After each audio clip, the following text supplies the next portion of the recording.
네, 여러분 안녕하세요. 저는 메디친에서 대학생 멘토로 활동하고 있는 송티입니다.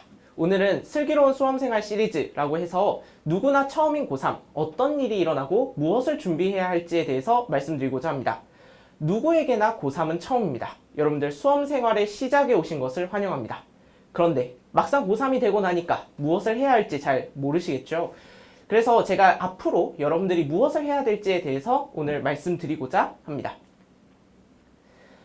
누구나 고3은 처음입니다. 그런데 고3을 무계획으로 허둥지둥하면서 초조하게 1년을 보내는 친구들이 있는가 하면 어떤 친구들은 계획 이시 그리고 확실하게 목표 있게 1년을 달려나가는 친구들이 있습니다. 그 둘의 차이를 여러분들이 잘 생각해 보시길 바랍니다. 고3이 되면 누구나 하는 고민입니다. 개념 강의도 들어야 하고요. 기출도 풀어야 하고요. 엔제도 풀어야 하고 실무도 풀어야 하고 내신도 쳐야 하고 내 고3은 왜 이렇게 고달픈 걸까요? 정말 제가 수능을 제대로 잘 칠 수 있을까요? 그러니 오늘 저와 함께 1년 플랜을 고민해 봅시다.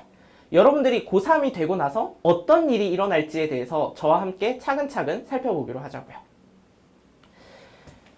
여러분들 혹시 종이 있으시면 종이에 한번 크게 여러분들 쭉 수직선을 하나 그려보시길 바랍니다. 그게 여러분들의 1년 커리큘럼입니다. 그러면 1월부터 11월까지가 있으니까 그 수직선을 11등분 해보세요. 그리고 각각의 달을 이렇게 1, 2, 3, 4 숫자를 채워서 적어 나가 볼 겁니다. 자, 그러면 이 수직선에 뭘 채울 거냐면요. 여러분들이 학사 일정 중에서 제일 중요한 일정을 먼저 채워보려고 합니다. 그러면 1, 2월에 가장 중요한 일정은 뭐죠? 네, 방학입니다. 방학 때는 여러분들이 무엇을 결심하실지 한번 생각을 해보시길 바라고요. 그 다음에 3월은 이제 개학이죠. 그리고 3월 학력평가가 있습니다. 개학하고 그 다음 주가 아마 여러분들의 3월 학력평가일 것으로 기대합니다. 그리고 이 3월 학력평가가 여러분들 수시상담 그리고 정시상담의 기본 데이터베이스가 되기 때문에 3월 학력평가가 중요하다라고 이야기를 많이 합니다. 4월은 4월 학력평가가 있고요. 그 다음에 대망의 중간고사 있습니다. 수시 챙기시는 분들 3학년 중간고사 중요하시죠. 물론 2학년 때보다는 등급이 나오는 과목이 줄어들긴 하지만 그래도 3학년 성적이 중요하기는 하니까 여러분들 중간고사 대비를 하셔야 할 겁니다. 그 다음에 이제 5월인데요. 5월은 수행평가가 많습니다. 3학년 친구들에게는요. 그러니까 이 달을 수행평가 기간으로 보내는 친구들이 있는가 하면 5월에는 딱히 시험이 없거든요. 그러다 보니까 방심하면서 보내는 친구들이 있습니다. 그렇게 되면 무슨 문제가 발생하냐면 6월 첫 주 목요일 6월 모의평가가 있습니다. 이때 많은 친구들이 정말 좌절을 합니다. 재수생들의 위력이나 이런 것들을 체험해 보기도 하고요. 그러면서 내가 어떻게 앞으로 공부를 해나가야 수능까지 제대로 공부를 할 수 있을지에 대해서 고민이 많기도 합니다. 이제 7월로 넘어가겠습니다. 7월 뭐 있죠? 기말고사 있습니다. 그리고 그 기말고사 이후에 7월 학력평가가 또 있습니다. 8월 여름방학입니다. 여러분들의 성적을 올릴 수 있는 마지막 기회입니다. 9월 첫 주 목요일 또 9월 모의평가 봅니다. 10월 중간고사가 있기는 한데요. 2학기 중간고사라서 재수를 한 친구들의 경우에는 중간고사를 열심히 보기도 하지만 대부분의 친구들은 중간고사를 좀 제대로 보지 않습니다. 왜냐하면 수능이 코앞이기 때문이죠. 그리고 10월 학력평가 있습니다. 그러면 11월에 수능입니다. 어때요? 여러분들의 1년 수험생활이 결국에는 시험 학력평가, 모의평가 다 합하면 6번 있고요. 수능 전까지. 그리고 중간고사, 기말고사 끼어 있습니다. 시험만 치면 1년이 다 갑니다. 그러니 계획 없이 보내는 친구들은 정말 무엇을 해야 할지 모르다가 컨텐츠에 쌓여 있다가 1년을 보내게 되고 결국에는 내가 목표한 것을 다 제대로 이루지 못하고 1년을 보내게 되는 것이죠. 그러니 우리는 무엇을 해야 할지에 대해서 생각을 해봅시다. 제가 이제부터 각 달마다 성공의 키워드를 알려드릴 겁니다. 여러분들이 이 키워드를 바탕으로 무엇을 해야 할지 생각해 보셨으면 좋겠습니다. 1월은 개념 완성이 제일 중요합니다. 이때 개념이라고 하는 것은 문제에 쓰이는 개념을 얘기하고요. 교과서의 기본적인 개념을 얘기합니다. 그리고 이 개념을 완성했다는 것은 여러분들이 여러분들의 언어로 그 개념이 무엇인지를 설명할 수 있다는 걸 의미합니다. 그냥 단순히 인강 보고 개념 안 것 같아 라고 하면 여러분들 마법같이 문제가 안 풀립니다.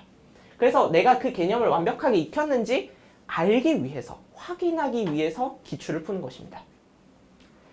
그리고 이제 3월로 가겠습니다. 3월은 방향을 점검하는 겁니다. 여러분들이 수시로 갈지 정시로 갈지를 생각해 보시고요. 그 다음에 어떻게 내가 대학을 갈 것인지 생각해 보시는 겁니다. 그래서 그 방향을 점검해 본 다음에는 개념과 기출 분석을 꾸준히 해 나가야 합니다. 그리고 요 수능 7, 내신 3 수시 친구들에게 하는 말입니다. 여러분들이 내신을 공부해야 한다는 건 잘 알아요. 하지만 여러분들의 대학은 결국에는 수능 최저가 결정합니다. 그렇기 때문에 내신을 공부를 해야 하긴 하지만 수능에 훨씬 더 비중이 커야 합니다. 그래서 저는 그 비율을 7대3 정도라고 이야기를 합니다. 그러면 이 내신 3은 어떻게 하는 것인가요? 라고 말을 하시는 친구들이 있는데요. 그거는 수업 때 내가 어떤 수업을 들었어요? 그 수업을 그날 복습하는 겁니다. 저는 예를 들면 수업이 4시 정도에 끝나면 6시 전까지 또 자습 시간이 있잖아요. 그러면 그 시간 동안 하루에 배웠던 내용을 복습하는 겁니다. 하루에 배웠던 내용을 복습하는 데는 1시간 정도면 충분합니다. 그런데 이거를 계속해서 미루다가 시험 기간 때 몰아쳐서 하려다 보니까 허덕지덕 되는 거거든요. 그러니 하루에 나눠서 조금씩 하는 걸 추천을 드린 겁니다. 그게 3입니다. 그러면 저녁 먹고 나면 온전히 수능 공부에 시간을 쏟는 겁니다. 그리고 이제 4월의 경우에는 개념과 기출 분석을 계속해 나가셔야 합니다. 그리고 내신 7, 수능 3인데 시험 기간 어떻게 정하나요? 라고 묻는 친구들이 있습니다. 시험 기간은 저는 이제 대부분의 친구들이 생각하는 건 3주이긴 한데 저는 이 3주보다 훨씬 더 줄이라고 이야기를 하고 싶습니다. 2주. 왜냐하면 우리가 3월부터 평소에 조금씩 복습을 해왔잖아요. 그러니까 4월에는 2주만 시간을 투자해도 될 만큼 충분히 복습을 해왔다는 겁니다. 그러니 안심하고 2주를 제외한 나머지 기간은 수능에 훨씬 더 투자를 하시는 겁니다. 그렇지만 이 2주의 기간 동안에도 내신 7 절대 놓치면 안 되는 수능 3 수능 공부는 꾸준해야 합니다. 그렇기 때문에 내신 기간이라 하더라도 수능 공부는 꾸준히 하셔야 한다는 것에 방점을 두고 싶습니다. 5월 제가 방심의 기간이다 라고 말씀을 드렸죠. 그러니까 왜 방심의 기간이냐면 이때 하필 졸업앨범 촬영이 있습니다. 그러니까 많은 친구들이 노는 거죠. 그러니까 여러분들은 그때 절대 놀면 안 되고 개념과 기출 분석을 계속해 나가면서 6월 모의평가는 내가 이때까지 공부했던 게 잘 됐는지를 점검하는 용도인 거고요. 6평 대비를 따로 할 필요는 없습니다. 결론은요. 그 다음에 수능 7, 내신 3의 밸런스를 계속해서 유지해 나가셔야 하는 겁니다. 그리고 6월 모의평가 때는 여러분들이 6평을 활용하셔야죠. 약점 분석을 하셔야죠. 내가 어떤 게 부족했는지, 어떤 걸 잘해왔는지를 분석하는 겁니다. 그러면서 수능 7, 내신 3의 비율을 계속해서 가져가고요. 그 다음에 6평 이후에 많은 친구들이 내가 3월 학력평가의 성적보다 훨씬 더 떨어진 것 같아요 라고 절망을 하거든요. 그러지 말고 멘탈을 관리합시다. 멘탈을 관리한다는 얘기는 내가 무엇이 부족했는지, 그래서 앞으로 무엇을 하면 되는지 건설적인 고민을 하면서 시간을 보내자는 겁니다.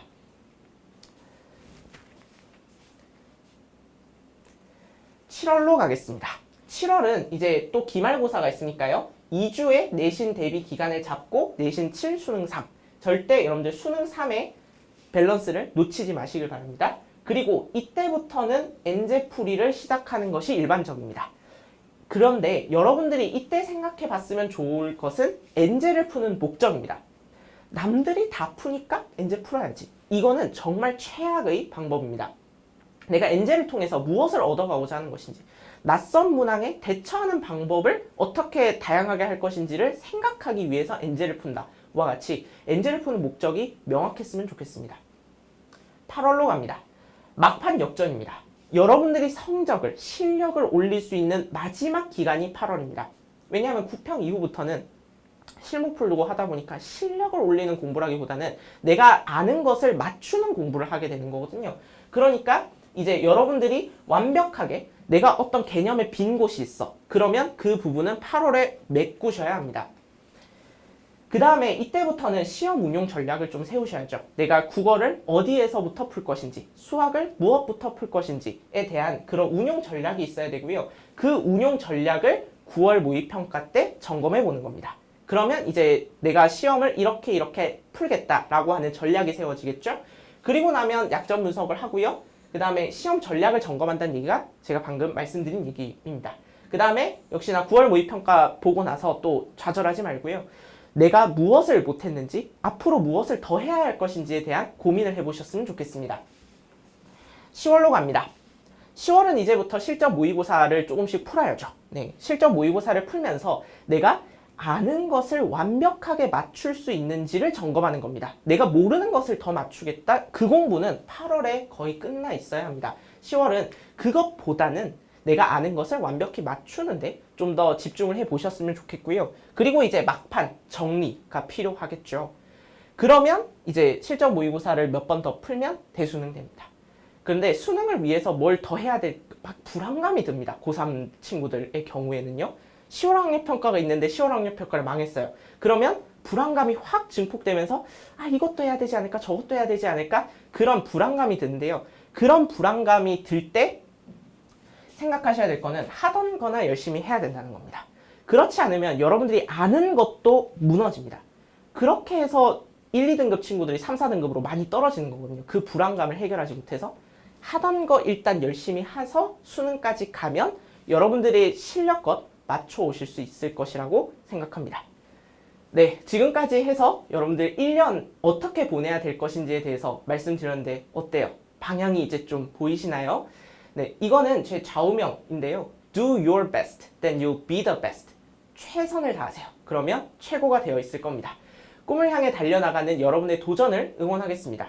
혹시 수험생활에 질문, 고민 있으시다면 메디친의 커뮤니티로 오시면 저를 비롯해서 많은 멘토님들이 성심성의껏 답변 남겨주시니까요. 잘 활용하셨으면 좋겠습니다. 여기까지입니다. 들어주셔서 감사합니다.